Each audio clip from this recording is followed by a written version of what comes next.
Police were called to the Kurt Cobain home at about 9 o'clock. They discovered the body inside an apartment above a detached garage. He committed suicide, a shotgun blast to the head. I looked a little closer and I could see blood in the ear and a weapon laying on his chest.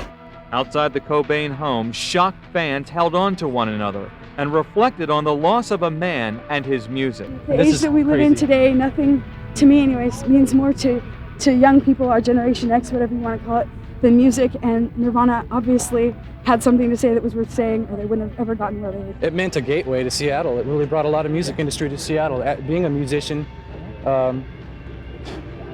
they really opened a lot of ways for the music of today here. There's much more to the Seattle music scene than these bands, but certainly from a national standpoint and an international standpoint, you mentioned Nirvana, you mentioned Pearl Jam. These are the bands that people immediately associate with Seattle. Tiger in the air. Anyway, he left a note.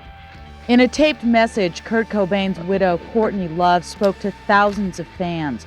Love says part of Cobain's suicide note was written to them. Fans listened with heads bowed as they heard for the first time Cobain's note and a possible explanation as to why he did it. The fact is, I can't fool you. Love could barely hold back the tears as she read her husband's words. And I'm laying in our bed, and I'm really sorry. And I feel the same way you do.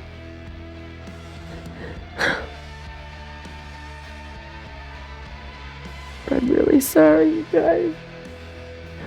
I don't know what I could have done. I think with any suicide, you have a lot of mixed feelings.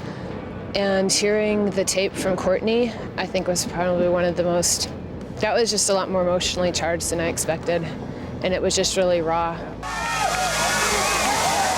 I want to get out there and celebrate the music that Kurt gave us in his lifetime, his life as a human being, and not necessarily mourn.